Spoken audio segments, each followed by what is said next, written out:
Chapter 7, before Chapter 7 starts, is a letter from PG&I First Bank Visa, 7 Camel Square, Liverpool, LI, 5NP, to Ms. Rebecca Bloomwood, Flat 2, 4 Burney Road, London, SW6 8FD, 19 September 2000. Good news, your new credit limit is £10,000. Dear Ms. Bloomwood, we are delighted to announce that you have been given an increase to your credit limit.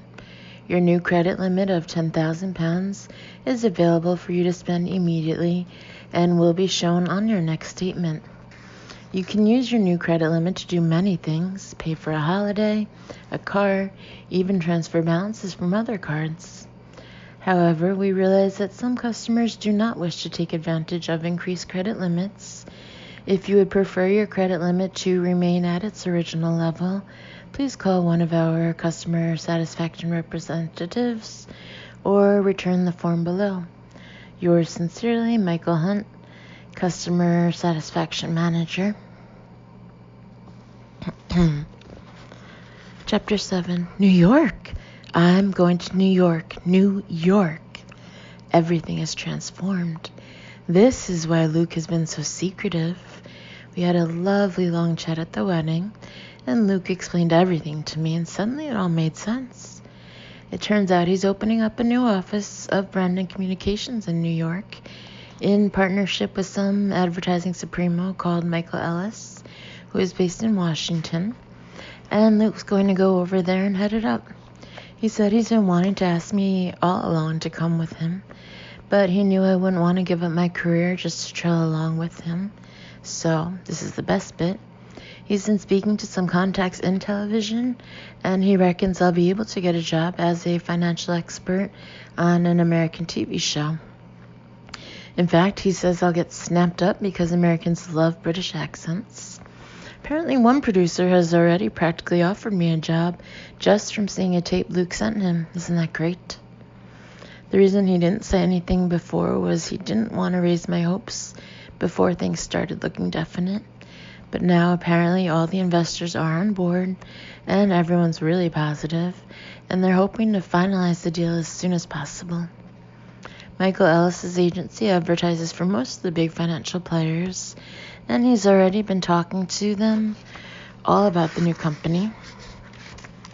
So there are loads of potential clients out there for Luke, and that's before he's even started. And guess what? We're going over there in 3 days' time. Hooray! Luke's going to have meetings with some of his backers, and I'm going to have some interviews with TV people and explore the city. God, it's exciting. In just 72 hours, I'll be there. In the Big Apple, the city that never sleeps. Becky? Oh, shit. I snapped to attention and hastily smiled brightly.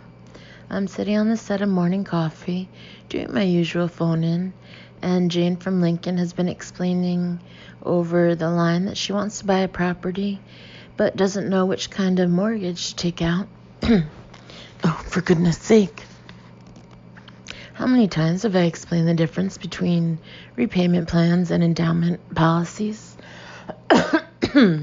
You know, sometimes this job can be so interesting, hearing about people and their problems and trying to help them. But other times, to be honest, it's just as boring as successful saving ever was. I mean, mortgages again. I feel like yelling, "Didn't you watch last week's show?" Well, Jane, I say, stifling a yawn, you're right to be concerned about redemption penalties. As I speak, my mind begins to drift again toward New York. Just think, we'll have an apartment in Manhattan, in some amazing Upper East Side condo, or maybe somewhere really cool in Greenwich Village. Yes, it's just going to be perfect. To be honest, I hadn't thought of Luke and me living together for ages. I reckon if we'd stayed in London, perhaps we wouldn't have. I mean, it's quite a big step, isn't it? But as Luke said, this is the chance of a lifetime for both of us. It's a whole new beginning. It's yellow taxi cabs and skyscrapers and Woody Allen and breakfast at Tiffany's. The weird thing is that although I've never actually been to New York, I already feel an affinity toward it. Like, for example, I adore sushi, and that was invented in New York, wasn't it? And I always watch Friends unless I'm going out that night. And Cheers, parentheses, except now I come to think of it, that's Boston. Still, it's the same thing, really, close parentheses. So, really, Jane, whatever you're buying, I say dreamily, be it a Fifth Avenue duplex or an East Village walk-up, you must maximize the potential of your dollar, which means I stop as I see both Emma and Rory staring at me strangely. Becky, Jane is planning to buy a semi-detached house in Skegness, says Emma. And surely it's pounds, says Rory, looking around as though for support, isn't it? Yes, well, I say hurriedly. Obviously, I was just using those as examples. The principles apply wherever you're buying. London, New York, Skegness. And on that international note, I'm afraid we'll have to finish, says Emma. Hope that helped you, Jane, and thanks once again to Becky Bloomwood, our financial expert. Do you have time for a last word, Becky? The same message as ever, I say, smiling warmly into the camera. Look after your money, and your money will look after you, everyone choruses dutifully. And that brings us to the end of the show, says Emma. Join us tomorrow when we'll be making over a trio of teachers from Teddington. Talking to the man who became a circus performer at 65, says Rory. And giving away £5,000 in Go On, Have a Guess. Goodbye. There's a frozen pause, then everyone relaxes as the signature music starts blaring out of the loudspeakers. So, Becky, are you going to New York or something? Says Rory. Yes, I say, beaming back at him, for 2 weeks. How nice, says Emma. What brought this on? I don't know, I shrug vaguely. Just a sudden whim. I'm not telling anyone at morning coffee yet about moving to New York. It was Luke's advice, actually, just in case. Becky, I wanted a quick word, says Zelda, one of the assistant producers, bustling onto the set with some papers in her hand. Your new contract is ready to be signed, but I'll need to go through it with you. There's a new clause about representing the image of the station. After all that, she lowers her voice, after all that business with Professor Jamie. Oh, right, I say, and pull a sympathetic face. Professor Jamie is the education expert on morning coffee, or at least he was until the Daily World ran an expose on him last month in their series, Are They What They Seem?, revealing that he isn't a real professor at all. In fact, he hasn't even got a degree except the fake one he bought from the University of Oxbridge. All the tabloids picked up the story and kept showing photographs of him in the dunce's hat he wore for last year's telethon. I felt really sorry for him, actually, because he used to give good advice. And I was a bit surprised at the Daily World being so vicious. I've actually written for the Daily World myself once or twice, and I'd always thought they were quite reasonable for a tabloid. It won't take 5 minutes, says Zelda. We could go into my office. Well, I say and hesitate, because I don't really want to sign anything at the moment, not if I'm planning to switch jobs. I'm in a bit of a hurry, actually, which is true because I've got to get to Luke's office by 12, and then start getting my stuff ready for New York. Parentheses, ha, close parentheses. Can it wait till I come back? Okay, says Zelda, no problem. She puts the contract back in its brown envelope and grins at me. Have a great time. Hey, you must do some shopping while you're there. Shopping, I say, as though it hadn't occurred to me. Yes, I suppose I could. Ooh, yes, says Emma. You can't go to New York without shopping.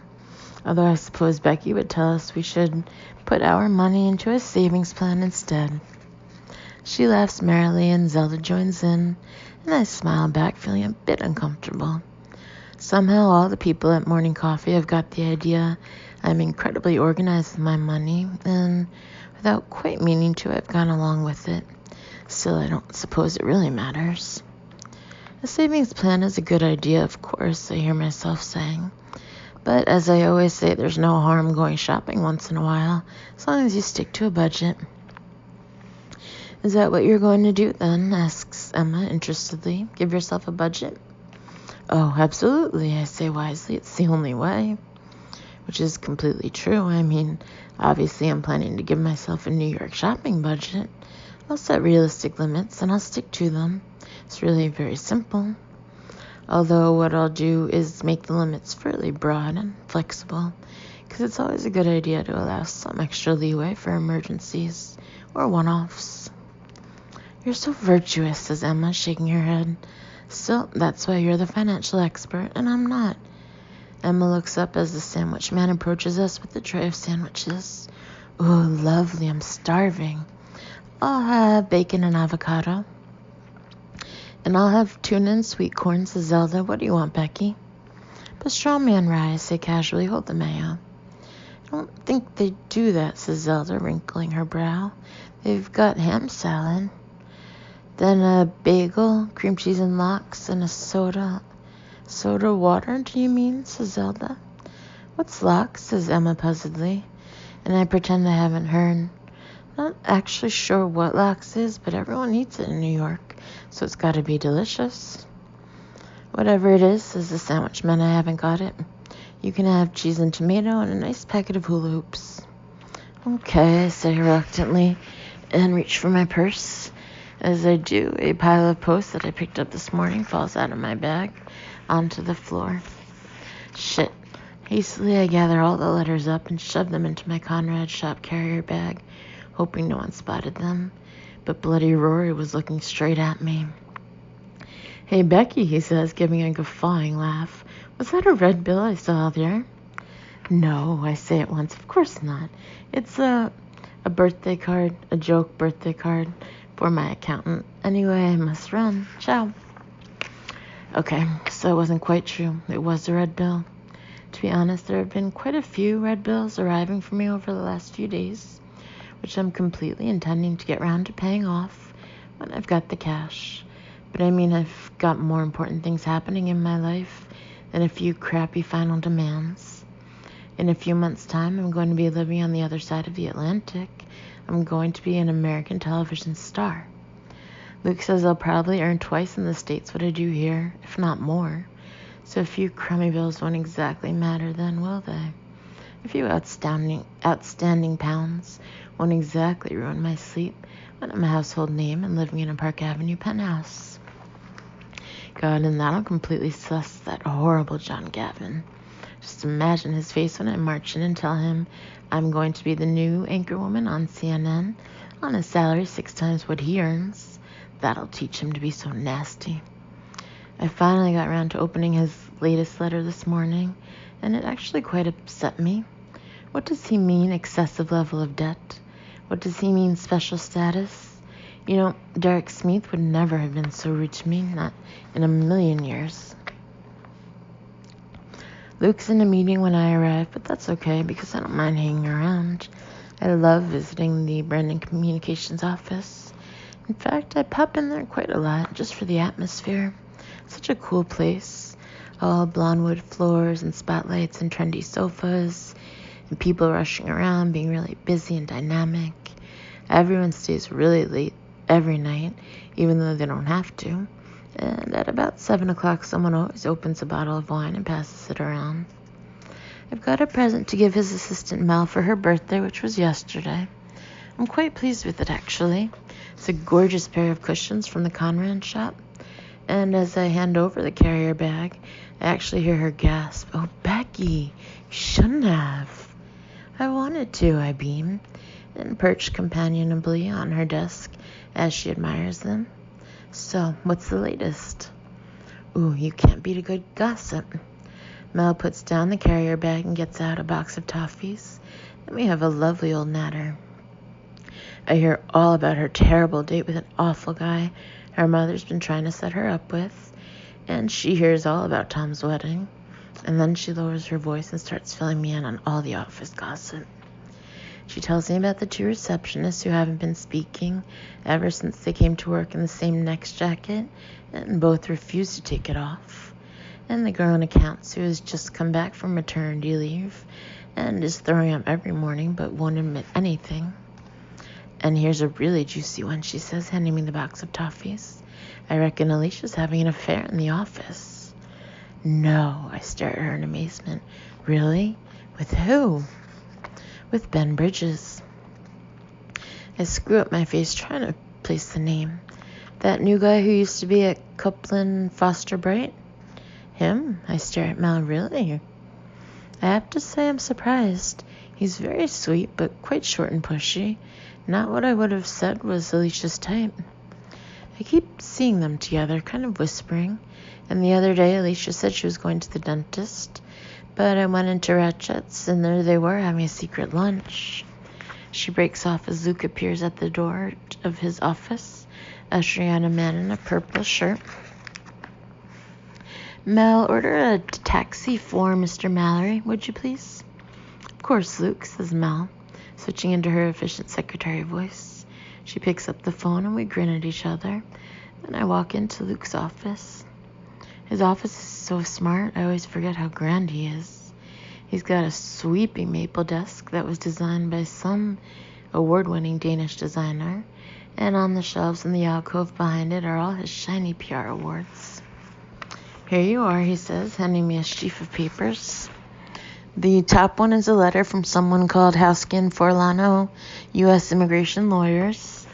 And as I see the words, your proposed relocation to the United States, I feel a tingle of excitement which reaches right to my fingertips. This is really happening, isn't it? I say, walking over to his floor-length window and gazing down at the busy street below. We're really going to New York. The flights are booked, he says, grinning at me. You know what I mean. I do know just what you mean, he echoes, and wraps me in his arms, and it's very exciting. For a while, we just stand there, the two of us looking down at the busy London street below. I can hardly believe I'm planning to leave all this to live in a foreign country. It's exciting and wonderful, just a little scary at the same time. Do you really think I'll get a job out there, I say, as I have every time I've seen him in the past week. Do you honestly think I will? Of course you will. He sounds so assured and confident. I feel myself relax into his arms. They'll love you. You're talented and you're charming, and you come with a record of success. No question at all. He kisses me and holds me tight for a moment. Then he moves away to his desk, frowns absently, and opens a huge file labeled New York. No wonder it's so huge. He told me the other day that he's been working toward a New York deal for 3 years. 3 years. I can't believe you've been planning this for so long and never told me, I say, watching him scribble something on a Post-it. Says Luke. I clench the papers in my hands slightly harder and take a deep breath. There's something I've been wanting to say for a while, and now is as good a moment as any. Luke, what would you have done if I hadn't wanted to go to New York? There's silence apart from the hum of the computer. I knew you'd want to go, says Luke at last. It's the next obvious step for you. But what if I hadn't? I bite my lip. Would you still have gone? Luke sighs. Becky, you do want to go to New York, don't you? Yes, you know I do. So, what's the point in asking what-if questions? The point is you want to go. I want to go. It's all perfect. He smiles at me and puts down his pen. How are your parents doing? They're okay, I say hesitantly. They're kind of getting used to the idea. Which is sort of true. They were fairly shocked when I told them, I have to admit. In hindsight, perhaps I should have introduced Luke to them before making the announcement, because how it happened was I hurried into the house where they were still sitting in their wedding gear, drinking tea in front of Countdown, and I switched off the telly and said joyfully, Mom, Dad, I'm moving to New York with Luke. Whereupon Mom just looked at Dad and said, oh, Graham, she's gone. She said afterwards she didn't mean it like that, but I'm not so sure. Then they actually met Luke, and he told them about his plans and explained about all the opportunities in American TV for me, and I could see Mom's smile fading. Her face seemed to get smaller and smaller, sort of closed in on itself. She went off to make some tea in the kitchen, and I followed her, and I could see she was upset, but she refused to show it. She just made the tea with slightly shaking hands and put out some biscuits, and then she turned to me and smiled brightly and said, "I've always thought you would suit New York, Becky. It's the perfect place for you." I stared at her, suddenly realizing what I was talking about. Going and living thousands of miles away from home and my parents and my whole life apart from Luke. You'll come and visit lots," I said, my voice trembling slightly. "Of course we will, darling, all the time." She squeezed my hand and looked away, and then we went out into the sitting room and didn't say much more about it. But the next morning when we came down for breakfast, she and Dad were poring over an ad in the Sunday Times for holiday properties in Florida, which they claimed they had been thinking about anyway. As we left that afternoon, they were arguing vigorously over whether the Disneyland in Florida was better than the one in California, even though I happen to know neither of them has ever set foot near Disneyland in their lives. "Becky, I have to get on," says Luke, interrupting my thoughts. "Scottish Prime's new fun launch is tomorrow, and I've got a lot to do." He picks up the phone and dials a number. "I'll see you this evening, okay?" "Okay," I say, still loitering by the window. Then suddenly remembering, I turn around. "Hey, have you heard about Alicia?"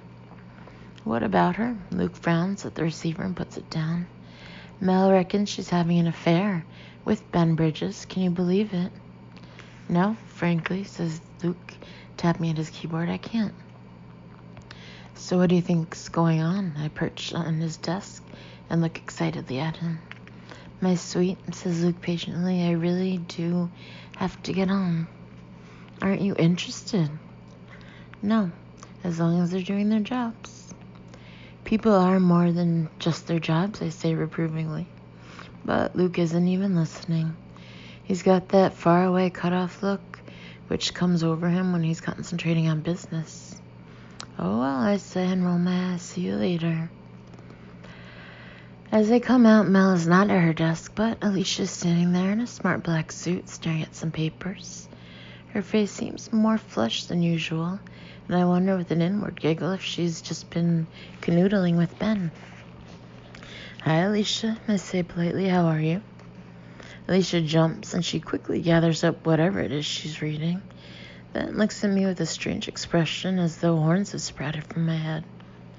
"Becky," she says slowly. "Well, I never. The financial expert herself, the money guru." What is it about Alicia? Why does everything she says sound like she's playing some stupid game? "Yes," I say, "it's me. Where's Mel gone?" As I approach Mel's desk, I feel sure I left something on it, but I can't quite think what. Did I have an umbrella? "She's gone to lunch," says Alicia. "She showed me the present you bought her. Very stylish." "Thanks," I say shortly. "So," she gives a faint smile, "I gather you're tagging along with Luke to New York. Must be nice to have a rich boyfriend." God, she's a cow. She'd never say that in front of Luke. "I'm not tagging along, actually," I retort pleasantly. "I've got lots of meetings with television executives. It's a completely independent trip." "But," Alicia frowns thoughtfully, "your flight's on the company, is it?" "No, I paid for it myself." "Just wondering." Alicia lifts her hands apologetically. "Well, have a great time, won't you?" She gathers up some folders and pops them into her briefcase and snaps it shut. "I must run. Ciao." "See you later," I say, and watch as she walks briskly off to the lifts. I stand there by Mel's desk for a few seconds longer, still wondering what on earth it was that I put down. Oh, I don't suppose it can be important. I get home to find Susan in the hall, talking on the phone. Her face is all red and shiny, and her voice is trembling, and at once I'm seized by the terror that something awful has happened. Fearfully, I raise my eyebrows at her, and she nods frantically back in between saying yes and I see, and when would that be? I sink onto a chair feeling weak with worry. What's she talking about? A funeral? A brain operation? As soon as I decide to go away, this happens. Guess what's happened? She says shakily as she puts down the phone and I leap up. Suze, I won't go to New York, I say, and impulsively take her hands. I'll stay here and help you get through whatever it is. Has someone died? No, says Suze dazedly, and I swallow hard. Are you ill? No, Bex, this is good news. I just don't quite believe it. Well, what then? Suze, what is it? I've been offered my own line of home accessories in Hadley's, the department store. She shakes her head disbelievingly. They want me to design a whole line. Frames, vases, stationery, whatever I want. Oh my God. I clap a hand over my mouth. That's fantastic. This guy just rang up out of the blue and said his scouts have been monitoring sales of my frames. Apparently they'd never seen anything like it. Oh, Suze. I had no idea things were going so well. Suze still looks shell-shocked. This guy said it was a phenomenon. Everyone in the industry is talking about it. Apparently the only shop that hasn't done so well is that one which is miles away, Finchley or somewhere. Oh, right, I say vaguely. I don't think I've ever been to that one. But he said that had to be a blip because all the other ones in Fulham and Notting Hill and Chelsea have all soared. She gives an embarrassed smile. Apparently in Gifts and Goodies around the corner, I'm the #1 bestseller. Well, I'm not surprised, I exclaim. Your frames are easily the best thing in that shop. Easily the best. I throw my arms around her. I'm so proud of you, Suze. I always knew you were going to be a star. Well, I never would have done if it weren't for you. I mean, it was you who got me started making frames in the first place. Suddenly, Suze looks almost tearful. Oh, Bex, I'm really going to miss you. I know, I say, biting my lip. Me too. For a while, we're both silent, and I honestly think I might start crying any second. But instead, I take a deep breath and look up. Well, you'll just have to launch a New York branch. Yes, says Suze, brightening. Yes, I could do that, couldn't I? Of course you could. You'll be all over the world soon. I give her a hug. Hey, let's go out tonight and celebrate. Oh, Bex, I'd love to, says Suze, but I can't. I'm going to Scotland. In fact, she looks at her watch and pulls a face. Oh, I didn't realize how late it was. Tarquin will be here any moment. Tarquin's coming here, I say in shock. Now? Tarquin is Suze's cousin and is one of the richest people in Britain. Parentheses, he's also one of the worst dressed. Close parentheses. He's very sweet, and I never used to take much notice of him until a few months ago we spent a truly toe-curling evening together. Even the memory of it makes me feel uncomfortable.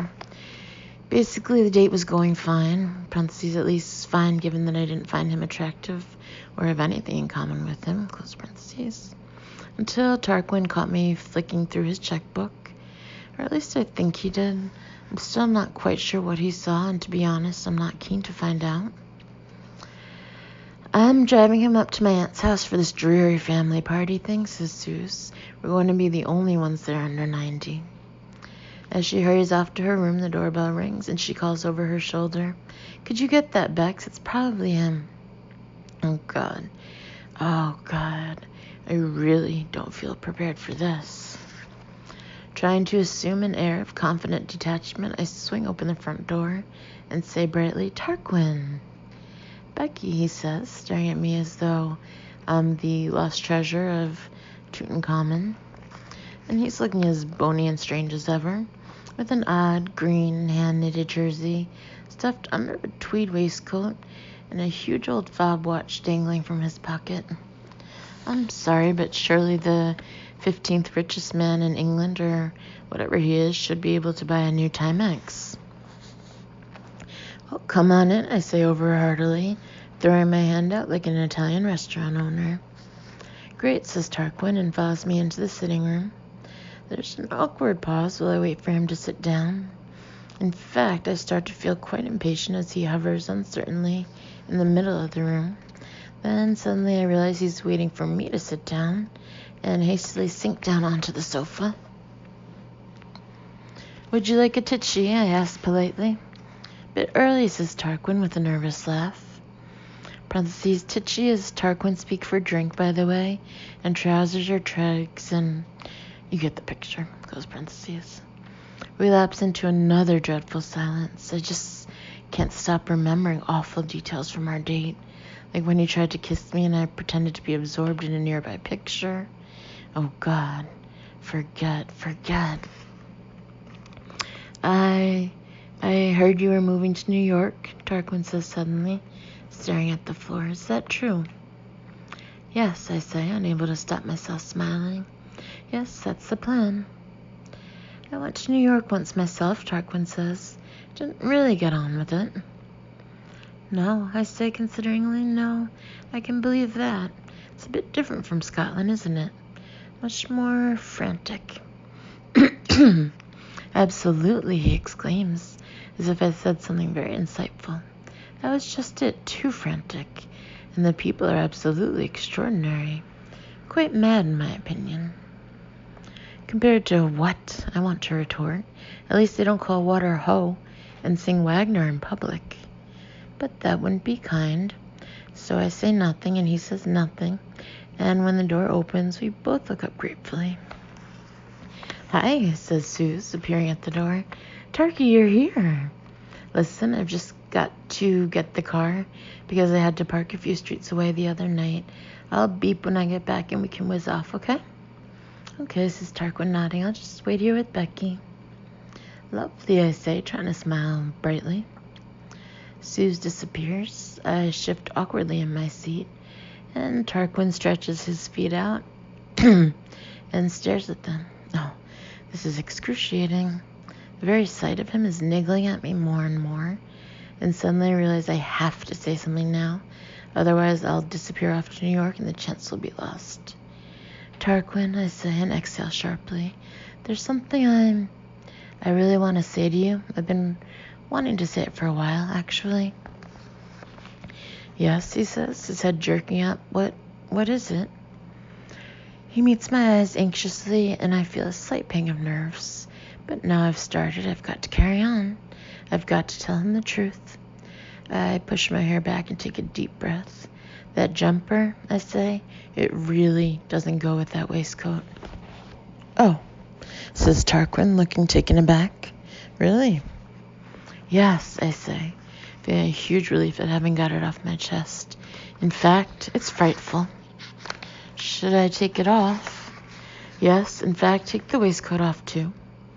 Obediently, he peels off the jumper and the waistcoat. It's amazing how much better he looks when he's just in a plain blue shirt. Almost normal. Then I have a sudden inspiration. Wait here. I hurry to my room and seize one of the carrier bags sitting on my chair. There's a jumper inside which I bought a few days ago for Luke's birthday, but I've discovered he's already got exactly the same one, so I was planning to take it back. Here, I say, arriving back in the sitting room. Put this on, it's Paul Smith. Tarquin slips the plain black jumper over his head and pulls it down, and what a difference. He's actually starting to look quite distinguished. Your hair, I say, staring critically at him. We need to do something with that. 10 minutes later, I've wetted it, blow-dried it, and smoothed it back with a bit of mousse, and I can't tell you, it's a transformation. Tarquin, you look wonderful, I say, and I really mean it. He's still got that thin, bony look, but suddenly he doesn't look geeky anymore. He looks kind of interesting. Really, says Tarquin, staring down at himself. He looks a little shell-shocked, but the point is, he'll thank me in the long run. A car horn sounds from outside, and we both jump. Well, have a good time, I say, suddenly feeling like his mother. Tomorrow morning, just wet your hair again and push your fingers through it, and it should look okay. right, says Tarquin, looking as though I've just given him a long mathematical formula to memorize. I'll try to remember. And the jersey, shall I return it by post? Don't return it, I say in horror. It's yours to keep and wear, a gift. Thank you, says Tarquin. I'm very grateful, Becky. He comes forward and pecks me on the cheek, and I pat him awkwardly on the hand. And as he disappears out of the door, I find myself hoping that he'll get lucky at this party and find someone. He really does deserve it. As I hear Susie's car drive away, I wander into the kitchen and make a cup of tea, wondering what to do for the rest of the afternoon. I was half planning to do some more work on my self-help book, but my other alternative is to watch Manhattan, which Suze taped last night. It would be really useful research for my trip because, after all, I need to be well prepared. I can always work on the book when I get back from New York. Exactly. I'm just happily putting the video into the machine when the phone rings. Oh, hello, says the girl's voice. Sorry to disturb you. Is that Becky Bloomwood by any chance? Yes, I say, reaching for the remote control. This is Sally, says the girl. I'm the new secretary at Morning Coffee. We met the other day. Oh, yes? I wrinkle my brow, trying to remember. We just wanted to check on which hotel you're staying at in New York, in case we need to contact you urgently. I'll be at the Four Seasons. Four Seasons, says Sally carefully. Excellent. Do you think they might want me to do a report from New York or something? I ask excitedly. That would be so cool. A special report from New York. Maybe, says Sally. And that's the Mr. Luke Brandon? That's right. For how many nights? 13, 14, I'm not sure. I'm squinting at the telly, wondering if I've gone too far back. Surely they don't show that Walker's crisp sad anymore. Are you staying in a room or a suite? I think it's a suite. I could find out. No, don't worry, says Sally pleasantly. Well, I won't trouble you anymore. Enjoy your trip. Thanks, I say just as I find the start of the film. I'm sure we will. The phone goes dead and I walk over to the sofa, frowning slightly. Why did Sally need to know whether I was in a suite? Unless maybe she was just curious. But then I forget all about it as Gershwin's Rhapsody in Blue suddenly crashes through the air, and the screen is filled with pictures of Manhattan. I stare at the television, utterly gripped. This is where we're going. In 3 days' time, we'll be there. I just cannot wait. And the chapter ends with a letter from Little Ridings, 34 Copse Road, Eastbourne, Sussex, dated 21 September 2000. Dear Rebecca, thank you for your letter and good wishes. I am thoroughly enjoying my retirement, thank you. I'm sorry to hear that you are having such difficulties dealing with John Gavin. May I assure you that he is not a heartless android programmed to make your life miserable. If you ever were cast out on the street with nothing but a pair of shoes, I'm sure he would be concerned rather than, quote, laugh evilly and walk away, unquote. If you persevere with your good intentions, I'm certain your relationship with him will improve. You have every ability to keep your accounts in check, as long as your resolve remains steady. I look forward to hearing how you get along. With very best wishes, Derek Smith. Then Chapter 8 starts with a letter from Regal Airlines, dated 23 September 2000, Dear Rebecca Bloomwood. Thank you for your letter of 18 September, and I was sorry to hear that our luggage policy has been giving you anxiety attacks and frown lines. I accept that you may well weigh considerably less than, as you put it, a fat businessman from Antwerp stuffing his face full of donuts. Unfortunately, Regal Airlines is still unable to increase your luggage allowance beyond the standard 20 kilograms. You are welcome to start a petition and to write to Sherry Blair. However, our policy will remain the same. Please enjoy your flight. Mary Stevens, Customer Care Manager. Chapter 8. I was made to live in America. We've only been here one night, but already I'm completely in love with the place. For a start, our hotel is fantastic. All limestone and marble and amazing high ceilings.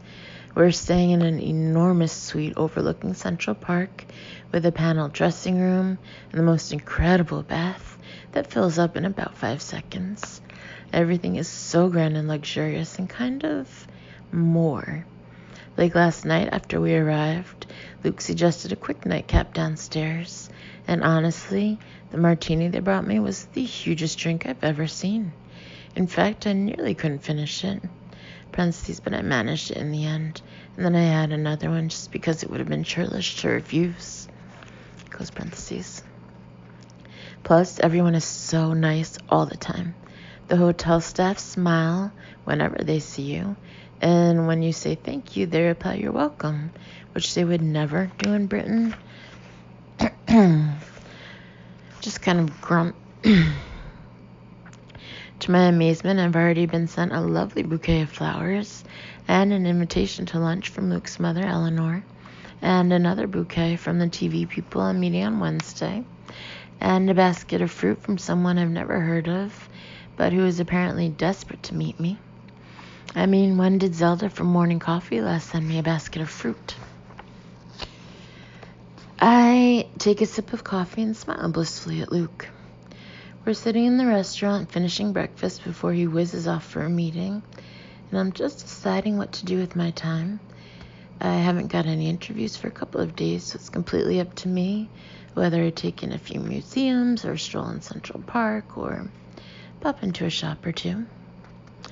"Would you like a refill?" comes a voice at my ear, and I look up to see a smiling waiter offering me a coffee pot. You see what I mean? They've been offering us endless coffee since we sat down, and when I asked for an orange juice, they brought me a huge glass, all garnished with frosted orange peel. And as for those scrummy pancakes I've just polished off, I mean pancakes for breakfast. It's pure genius, isn't it? "So I guess you'll be going to the gym," says Luke, as he folds up his copy of the Daily Telegraph. He reads all the papers every day, American and British, which is quite good because it means I can still read my daily world horoscope. "The gym?" I say puzzledly. "I thought that was going to be your routine," he says, reaching for the FT. "A workout every morning." And I'm about to say, "Don't be ridiculous," when it occurs to me that I might have rashly announced something along those lines last night, after that second martini. So that's okay, I can go to the gym. In fact, it would be good to go to the gym. And then I could always take in a few sights, I suppose. Maybe look at a few famous buildings. You know, I'm sure I read somewhere that Bloomingdale's is quite an admired piece of architecture.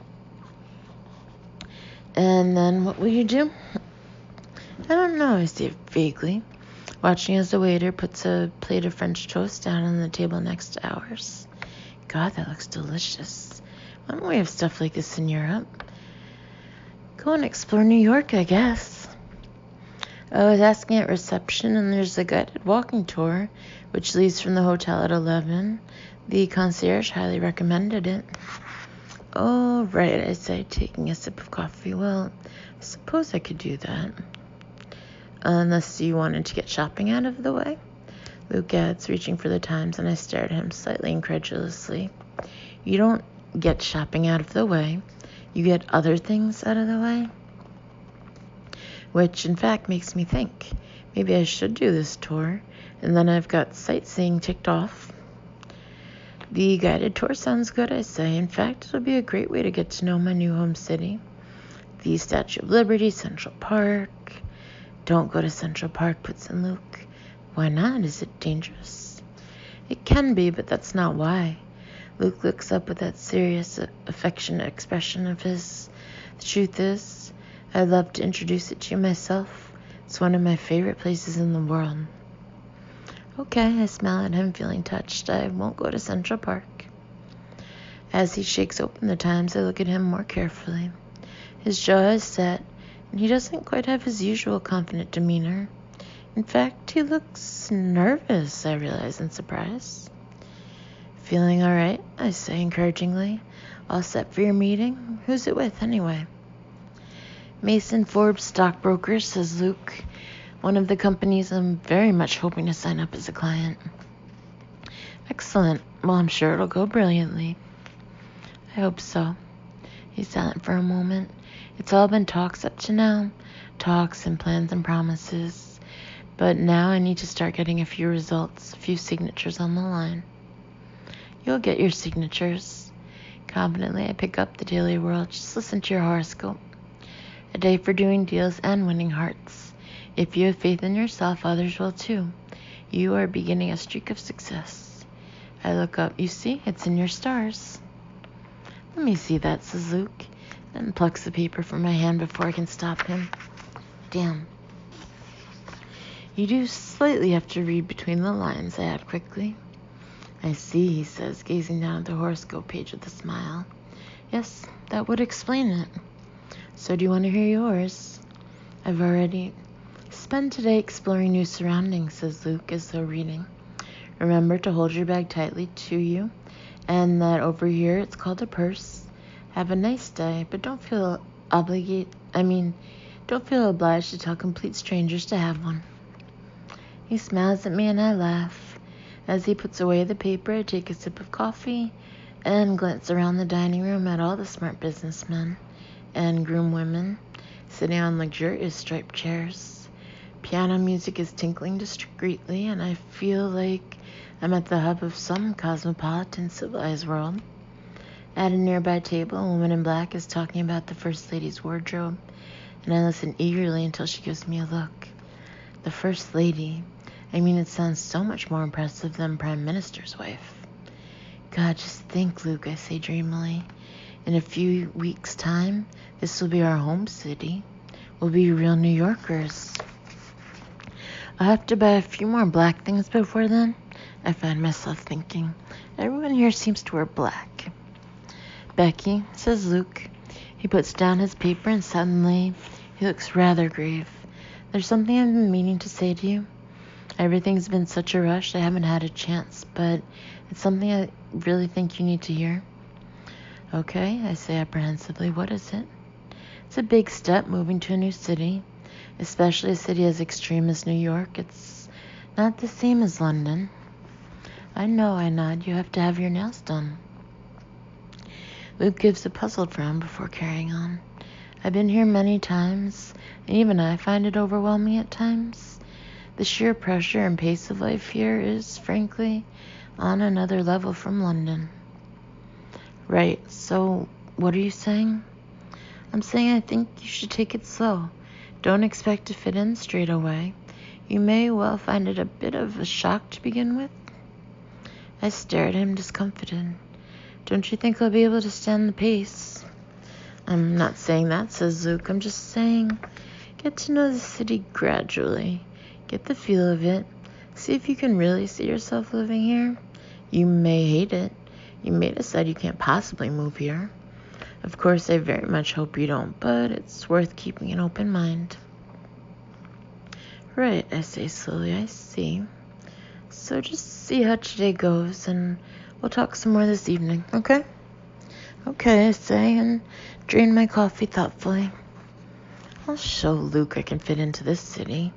I'll show him I can be a true New Yorker. I'll go to the gym, and then I'll eat a bagel, and then I'll shoot someone maybe? Or maybe just the gym will be enough. I'm actually quite looking forward to doing a workout because I bought this fab DKNY exercise outfit in the sales last year, and this is the first time I've had the chance to wear it. I didn't mean to join a gym. In fact, I even went and got a registration pack from Holmes Place in Fulham. But then I read this really interesting article which said you could lose loads of weight just by fidgeting, just by twitching your fingers and stuff. So I thought I'd go for that method instead and spend the money I saved on a new dress. But it's not that I don't like exercise or anything. And if I'm going to live in New York, I'll have to go to the gym every day. It's the law or something. So this is a good way to acclimatize. As I reach the entrance to the fitness center, I glance at my reflection. I'm secretly quite impressed. They say people in New York are all pencil thin and fit, don't they? But I reckon I look much fitter than some of these characters. I mean, look at that balding guy over there in the gray t-shirt. Looks like he's never been near a gym in his life. Hi there, says a voice.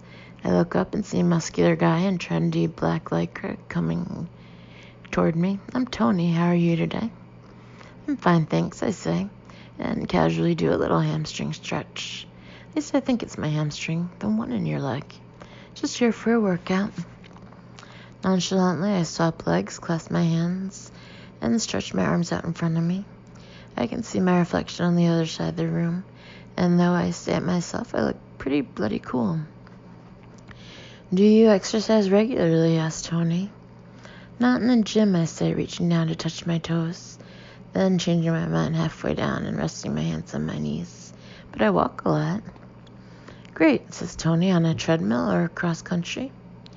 Around the shops mostly. Okay, he says doubtfully.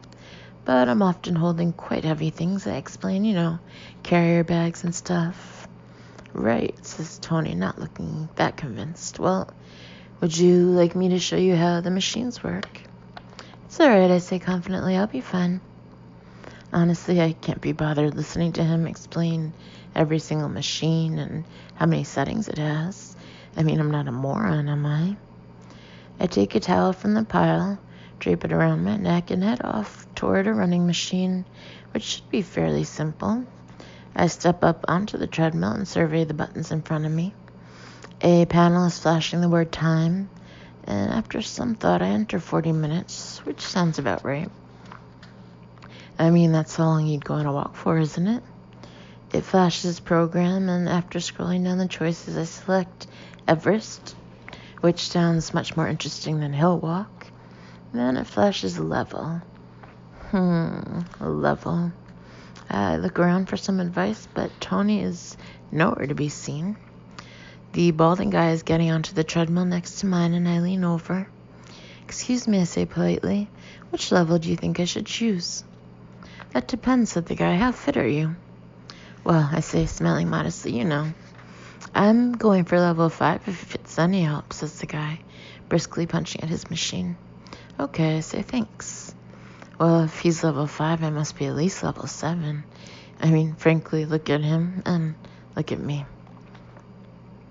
I reach up to the machine and punch in 7, then press start. The treadmill starts moving and I start walking. And this is really pleasant. I really should go to the gym more often. Or, in fact, join a gym. But it just shows, even if you don't work out, you can still have a level of natural baseline fitness, because this is causing me absolutely no problems at all. In fact, it's far too easy. I should have chosen level. Hang on.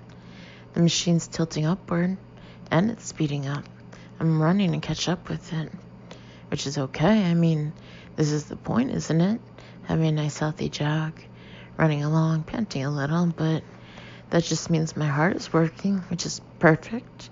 Just as long as it doesn't get any... It's tilting again, and it's getting faster and faster. I can't do this. My face is red, my chest is hurting. I'm panting frenziedly and clutching the sides of the machine. I can't run this fast. I have to slow down a bit. Feverishly, I jab at the panel. But the treadmill keeps whirring around and suddenly cranks up even higher. Oh no, please no. Time left 30.00 flashes brightly on a panel in front of me. 38 more minutes.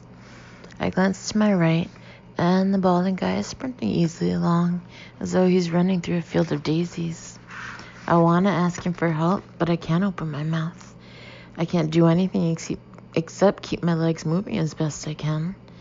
But all of a sudden he glances in my direction and his expression changes. Miss, are you all right? He hastily punches at his machine, which grinds to a halt, then leaps down and jabs at mine. The treadmill slows down, then comes to a rather abrupt standstill, and I collapse against one of the sidebars, gasping for breath. Have some water, says the man, handing me a cup. Thanks, I say, and stagger down off the treadmill, still gasping. My lungs feel as if they're about to burst, And when I glimpse my reflection opposite, my face is beet red. Maybe you should leave it for today, says the man, gazing at me anxiously. Yes, I say yes, maybe I will. I take a swig of water, trying to get my breath back. I think actually the trouble is I'm not used to American machines. Could be, says the man, nodding. They can be tricky. Of course, this one, he adds, slapping it cheerfully, was made in Germany. Right, I say after a pause. Yes, well, anyway, thanks for your help. Anytime, says the man, and he gets back onto his treadmill. And as he gets back onto his treadmill, I can see him smiling. Oh, God, that was really embarrassing. As I make my way, showered and changed to the floor of the hotel for the walking tour, I feel a little deflated. Maybe Luke's right. Maybe I won't cope with the pace of New York. Maybe it's a stupid idea. Am I moving here with him?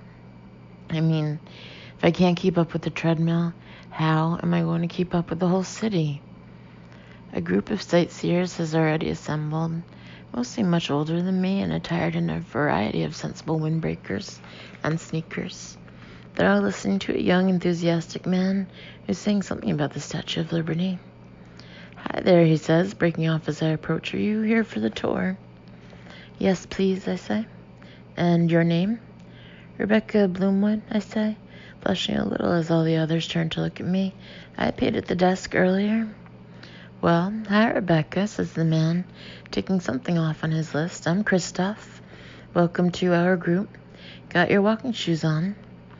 He looks down at my boots, bright purple kitten heel, last year's birdie style. And his cheery smile falters. You realize this is a 3-hour tour, all on foot? Absolutely, I say in surprise. That's why I put these boots on. Right, says Christoph after a pause. Well, okay. He looks around. I think that's it, so let's start our tour. He leads the way out of the hotel onto 57th Street. It's a wide and busy street with canopied entrances and trees planted at intervals and limousines pulling up in front of expensive-looking shops. As everyone else follows Christoph briskly along the pavement, I find myself walking slowly, staring upward. It's an amazingly clear, fresh day with almost blinding sunlight bouncing off the pavements and buildings. And as I look around, I'm completely filled with awe. God, this city is an incredible place.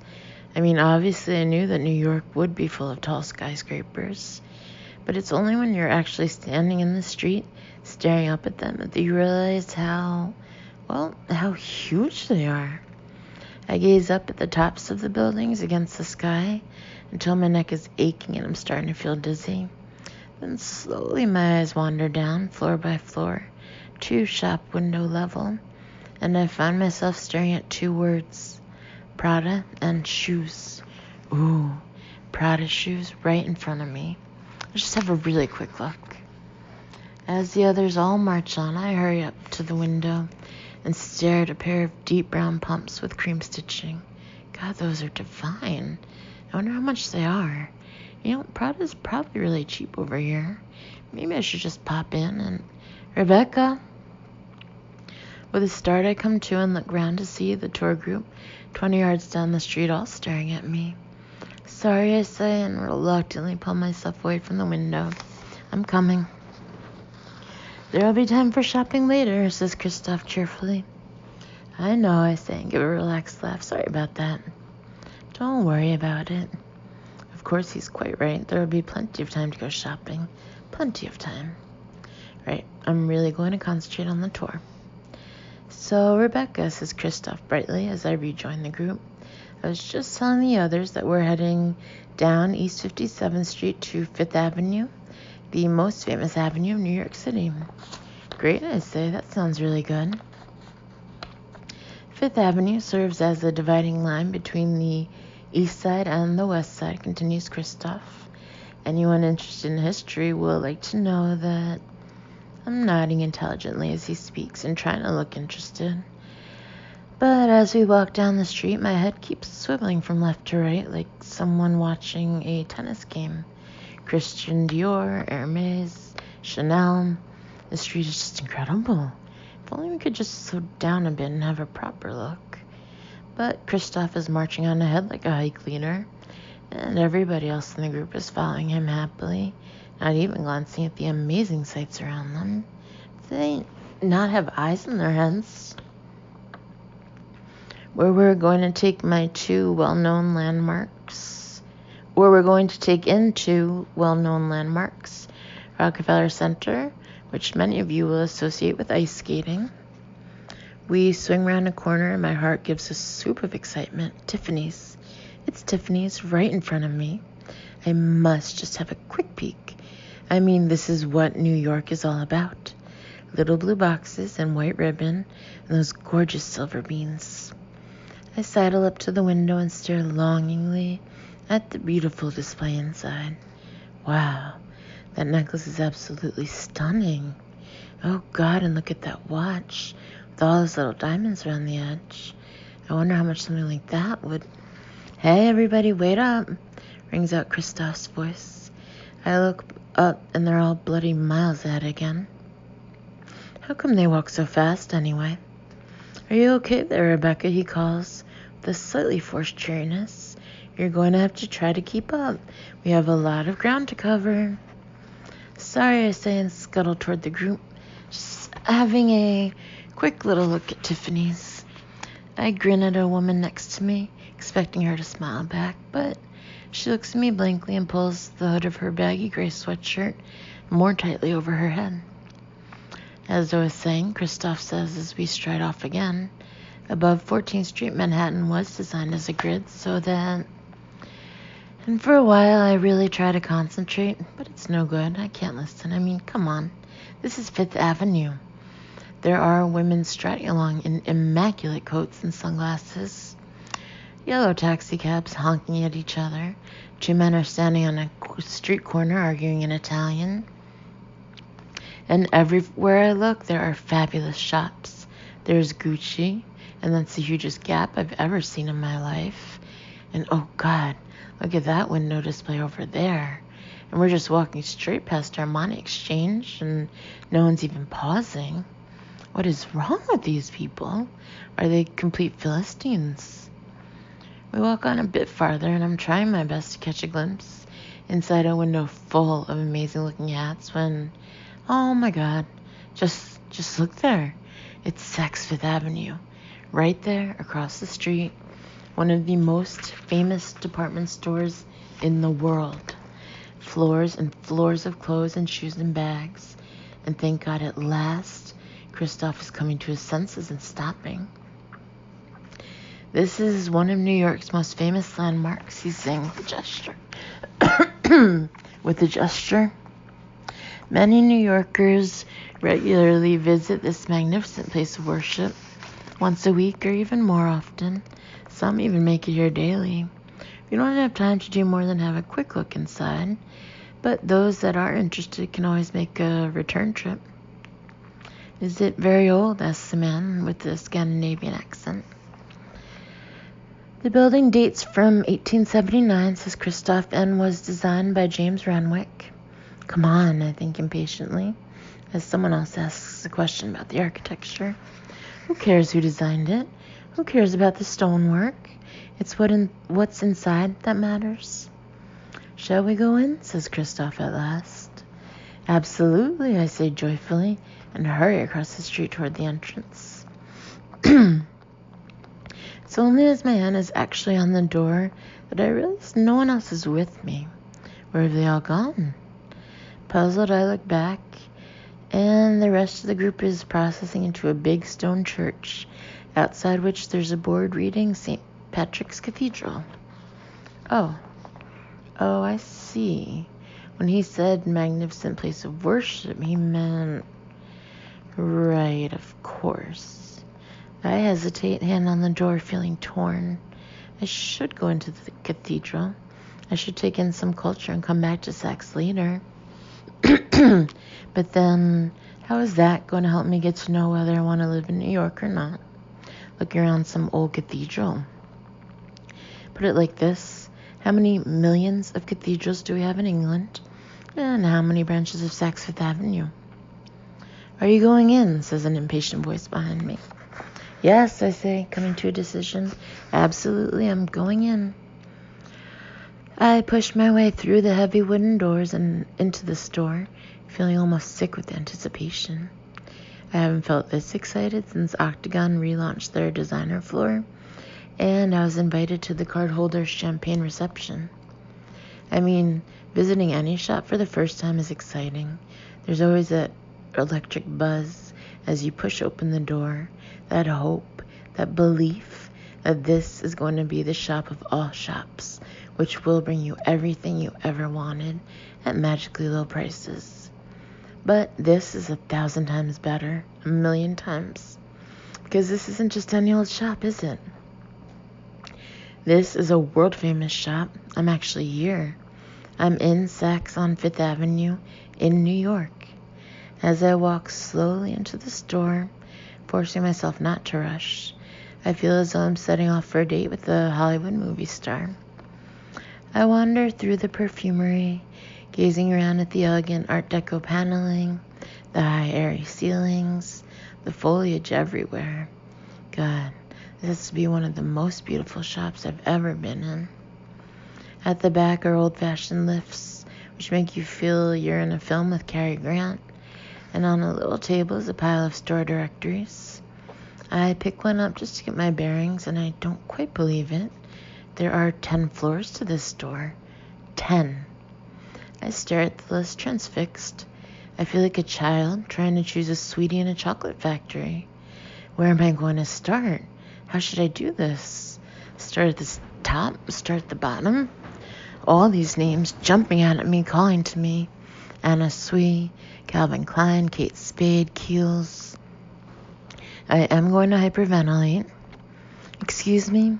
A voice interrupts my thoughts, and I turn to see a girl with a Saks name badge smiling at me. Can I help you? Yes, I say, still staring at the directory. I'm just trying to work out where to start, really. Were you interested in clothes or accessories or shoes? Yes, I say dazedly. Both, all, everything. A bag, I say randomly. I need a new bag. Which is true. I mean, I've brought bags with me, but you can always do with a new bag. Plus, I've been noticing that all the women in Manhattan seem to have very smart designer bags. So this is a very good way of acclimatizing myself to the city. The girl gives me a friendly smile. Bags and accessories are through there, she says, pointing. You might want to start there and work your way up. Yes, I say, that's what I'll do. Thanks. God, I adore shopping abroad. I mean, shopping anywhere is always great, but the advantages of doing it abroad are: 1, you can buy things you can't get in Britain. 2, you can name drop when you get back home. 3, foreign money doesn't count, so you can spend as much as you like. Okay, I know that last one isn't entirely true. Somewhere in my head I know that dollars are proper money with a real value. But I mean, look at them. I just can't take them seriously. I've got a whole watch of them in my purse, and I feel as though I'm carrying around the bank from a Monopoly set. Yesterday, I went and bought some magazines from a newsstand, and as I handed over a $20 bill, it was just like playing shop. It's like some weird form of jet lag. You move into another currency and suddenly feel as though you're spending nothing. So as I walk around the bag department, trying out gorgeous bag after gorgeous bag, I'm not taking too much notice of the prices. Occasionally, I lift a price tag and make a feeble attempt to work out how much that is in real money, but I have to confess I can't remember the exact exchange rate. But the point is, it doesn't matter, because this is America, and everyone knows that prices in America are really low. It's common knowledge. So basically, I'm working on the principle that everything is a bargain. I mean, look at all these gorgeous designer handbags. They're probably half what they cost in England, if not less. As I'm hovering over the DKNY display, an elderly woman wearing a gold-colored suit and carrying a Gucci tote comes up to me. "Which one matches?" she says. "This," she holds out a tan satin bag. "Or this," she holds out a paler one. "It's for evening," she adds. I look at her suit and at the bags again and wonder how to tell her they don't match at all. The thing is, they're both a kind of brownish color, and your suit's more of a golden yellowish. "Not the suit," she exclaims, "the dog."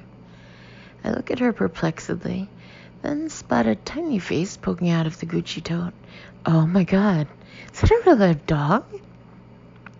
"Don't hide, Muffy," says the woman, reaching into the bag and hauling it out. And honestly, it's more like a rat than a dog, except a rat with a Gucci collar and a Diamante name tag. "You want your bag to match your dog?" I say, just to be sure. "If I can't find anything, I'll just have to have her hair tinted again." The woman says, "But it's so time-consuming." "No, don't do that," I say hastily. "I think the paler bag goes perfectly." "I think you're right."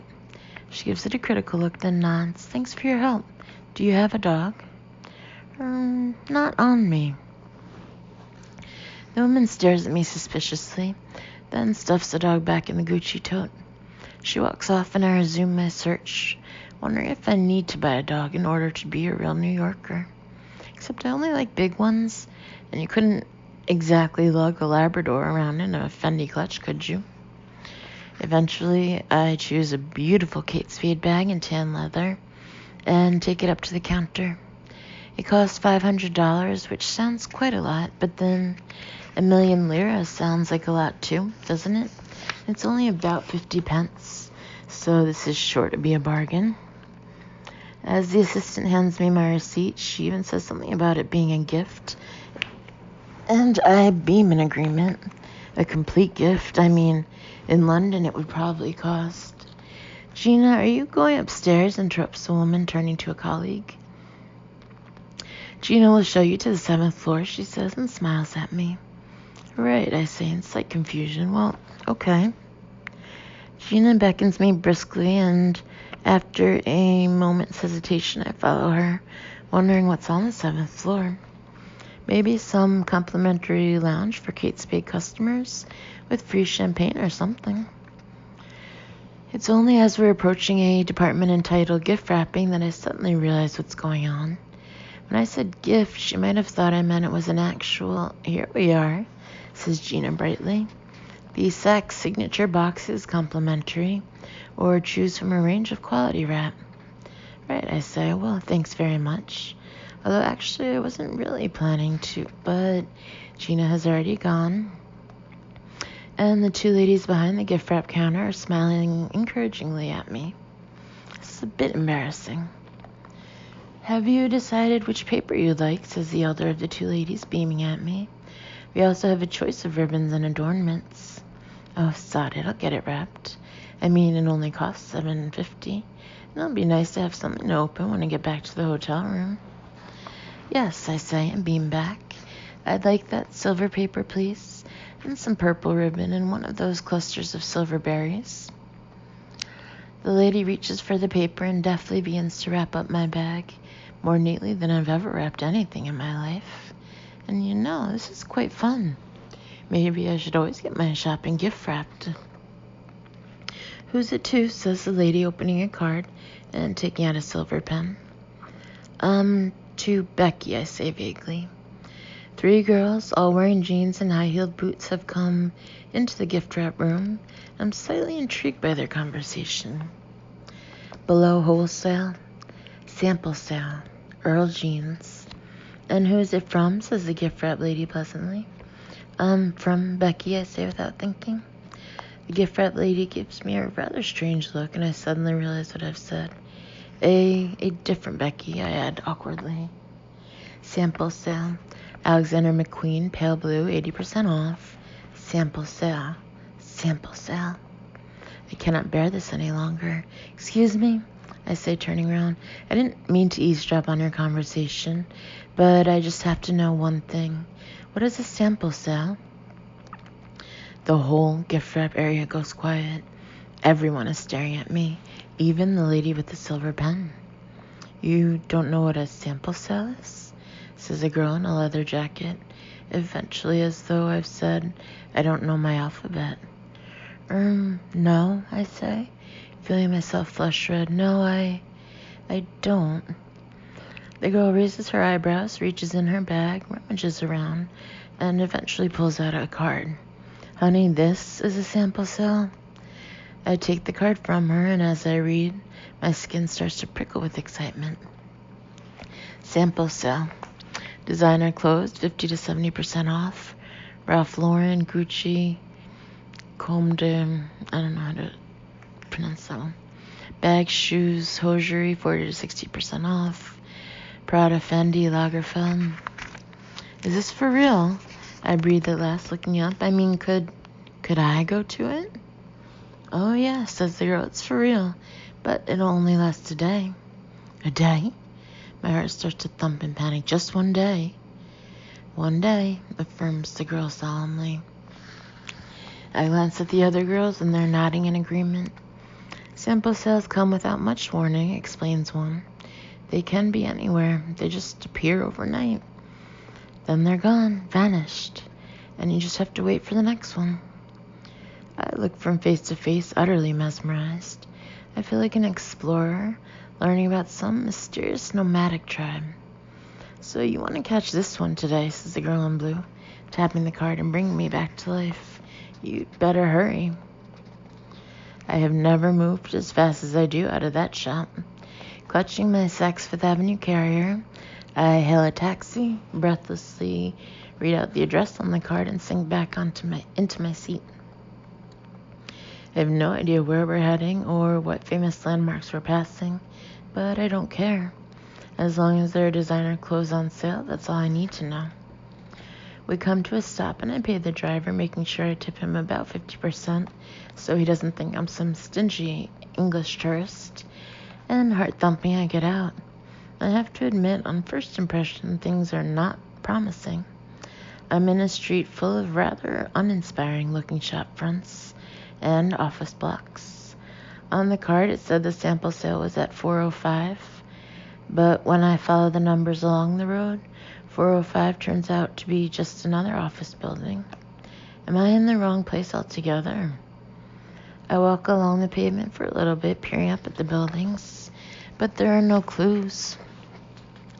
I don't even know which district I'm in. Suddenly, I feel deflated and rather stupid. I was supposed to be going on a nice, organized walking tour today, and what have I done instead? I've gone rushing off to some strange part of the city where I'll probably get mugged any minute. In fact, the whole thing was probably a scam, I think morosely. I mean, honestly, designer clothes at 70% discount. I should have realized it was far too good to be. Hang on. Just hang on a minute. Another taxi's pulling up, and a girl in a muumuu dress is getting out. She consults a piece of paper, walks briskly along the pavement, and disappears inside the door of 4:05. A moment later, 2 more girls appear along the street, and as I watch, they go inside too. Maybe this is the right place. I push open the glass doors, walk into a shabby foyer, and nod nervously at the concierge sitting at the desk. Excuse me, I say politely. I was looking for the 12th floor, he says in a bored voice. Elevators are in the rear. I hurried toward the back of the foyer, summon one of the rather elderly lifts, and press 12.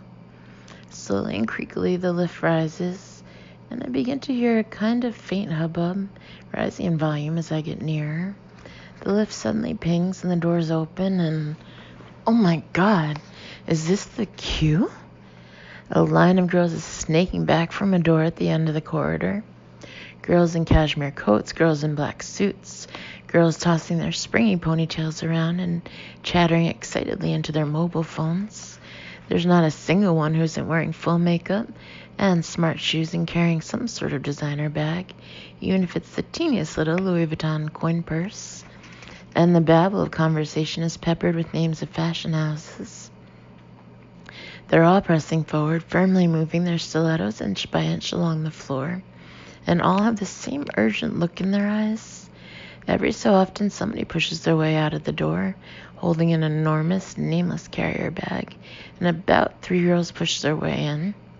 Then, just as I join the end of the line, there's a rattling sound, and a woman opens up a door a few yards behind me. "Another entrance this way," she calls. "Come this way." In front of me, a whole line of heads whips around. There's a collective intake of breath, and then it's like a tidal wave of girls, all heading toward me. I find myself running toward the door, just to avoid being knocked down, and suddenly I'm in the middle of the room, slightly shaken, as everybody else peels off and heads for the racks. I look around, trying to get my bearings. There are racks and racks of clothes, tables covered in bags and shoes and scarves. I can already spot Ralph Lauren knitwear, a rack full of fabulous coats. There's a stack of Prada bags. I mean, this is like a dream come true. Everywhere I look, girls are feverishly sorting through garments, looking for labels, trying out bags. Their manicured nails are descending on the stuff like the claws of birds of prey, and I can't believe quite how fast they're working. As I see the girl who is standing in front of me in line, I feel a surge of panic. She's got a whole armful of stuff, and I haven't even started. If I don't get in there, everything will be gone. I have to grab something now. I fight my way through to one of the racks and start leafing through chiffon pleated dresses. $300 reduced to $70. I mean, even if you only wear it once. And oh God, here's some fantastic print trousers. Some label I've never heard of, but they're reduced by 90%. And a leather coat. And those Prada bags. I have to get one of the Prada bags. As I breathlessly reach for one, my hand collides with another girl's. "Hey," she says at once, and snatches the bag up. "I was there first." "Oh," I say, "sorry." I quickly grab another one, which, to be honest, looks exactly the same. As the girl starts examining the interior of her bag, I can't help staring at her nails. They're filed into square shapes and carefully decorated in 2 different shades of pink. How long did that take to do? As she looks up, I see her hair is two-tone as well, brown with aubergine tips, while her mouth is carefully lined with purple and filled in with pale mauve. "Got a problem?" she says, suddenly looking at me, and I jump. "No, I was just wondering, where's the changing room?" "Changing room?" she chuckles. "Are you kidding? No such thing." Oh, I look around again and notice a spectacular black girl about 9 feet tall, stripping off to her bra and knickers. I see. "So we change right here?" "Great," I swallow. "No problem at all." Hesitantly, I start unbuttoning my coat, telling myself that I've got no alternative, and no one's watching anyway. But two-tone girl's expression is changing as she gazes at me. "Are you British?" "Yes." "Did you recognize my accent?" "I love the British," her eyes light up. "That film, Notting Hill, I love that." "Oh, right, so did I, actually. That Welsh guy, he was hilarious." She suddenly frowns as I step out of my shoes. "Hey, but wait, you shouldn't have to get changed out here." "Why not?" "Because you're British. Everyone knows the Brits are reserved. It's like your national disease or something." "Honestly, it's fine. Don't worry about it. I'll take care of it." To my horror, the girl strides over and pokes a woman in black standing by the door. "Excuse me? This girl is British. She needs privacy to try on her things. Okay?" The woman turns to stare at me as though I'm a Martian, and I smile nervously back. "Really, don't worry. I don't mind." "She needs privacy," insists the girl. "They're different than us. It's a whole other culture. Can she go behind those racks there?" "Please, I don't want to." "Whatever," says the woman, rolling her eyes. "Just don't mess up the displays." "Thanks," I say to the girl a little awkwardly. "I'm Becky, by the way." "Jody." She gives me a wide grin. "I love your boots." I disappear behind the rack and begin trying on all the clothes I've gathered. With each one, I feel a little frisson of delight. And when I get to the Prada bag, it's a surge of pure joy. Prada at 50% off. I mean, this would make the whole trip worthwhile just on its own. When I've eventually finished, I come out from behind the rack to see Jody wriggling into a stretchy white dress. "This sample sale is so great," she exclaims. "It's just like, where do I stop?" "I know what you mean." I give her a blissful smile. "The dress looks great, by the way." "Are you going to buy all that?" she says, giving my armload an impressed look. "Not all of it." I reach into the pile. "Not these trousers, but everything else." "Cool. Go, girl." As I happily head toward the paying table, the room is reverberating with high-pitched female voices, and I can hear snippets of conversation floating around. "I have to have it," a girl is saying, holding up a coat against herself. "I just have to have it." Okay, what I'm going to do is I'm just going to put the $450 I spent today onto my mortgage, another girl is saying to her friend as they walk out, laden with bags. I mean, what's $450 over 30 years? 100% cashmere, someone else is explaining. "Did you see this? It's only $50. I'm going to take 3. I dump my stuff on the table and look around the bright, buzzing room with the girls milling about, grabbing at merchandise, trying on scarves, piling their arms full of glossy, new, gorgeous things. And I feel a sudden warmth, an overwhelming realization. These are my people. I've found my homeland. Several hours later, I arrive back at the Four Seasons, still on a complete high. After the sample sale, I ended up going out for a welcome to New York coffee with Jody. We sat at a marble table sipping our decaf frappuccinos and nibbling at non-fat cranberry muffins, and both worked out exactly how much money we'd saved on our bargains. $1,230 in my case. We agreed to meet up again during my visit, and then Jody told me about this amazing website that sends you information on these kinds of events every day. Every day. I mean, the possibilities are limitless. You could spend your whole life going to sample sales. In theory. I go up to our room, and as I open the door, I see Luke sitting at the desk reading through some papers. "Hi," I say breathlessly, dumping my bags on the enormous bed. "Listen, I need to use the laptop." "Oh, right," says Luke. "Sure." He picks up the laptop from the desk and hands it to me, and I go and sit on the bed. I open the laptop, consult the piece of paper Jody gave me, and type in the address. "So how was your day?" asks Luke. "It was great," I say, tapping the keys impatiently. "I made a new friend. I saw lots of the city. Ooh, and look in that blue bag. I got you some really nice shirts." "Did you start to get a feel of the place?" "Oh, I think so. I mean, obviously it's early." I frown at the screen. "Come on already." "Oh, but you weren't too overwhelmed?" Not really," I say absently. Aha. Suddenly the screen is filling up with images. A row of little sweeties at the top, and logos saying, "It's fun, it's fashion, in New York City." The Daily Candy homepage. I click on subscribe and briskly start to type in my email details as Luke gets up and comes toward me, a concerned look on his face. "So tell me, Becky," he says, "and I know it must all seem very strange and daunting to you. I know you couldn't possibly find your feet in just one day, but on first impressions, do you think you could get used to New York?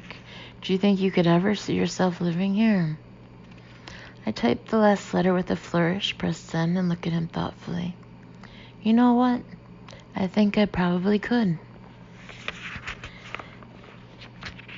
And Chapter 8 ends with a letter from Howsky and Forlano, U.S. immigration lawyers, 568 East 56th Street, New York, New York, 10016, to Ms. Rebecca Bloomwood, Flat 2, 4 Burney Road, London, SW6, 8FD, United Kingdom. September 28, 2000. Dear Ms. Bloomwood, thank you for your completed U.S. immigration forms. As you know, the authorities will wish to evaluate the assets and unique talents which you can bring to this country. Under Section B69, referring to special abilities, you write, "I'm really good at chemistry. Ask anyone at Oxford." We did in fact contact the Vice-Chancellor of Oxford University, who failed to display any familiarity with your work, as did the British Olympic long jump coach. We enclose fresh forms and request that you fill them out again. With kind regards, Edgar Forlano.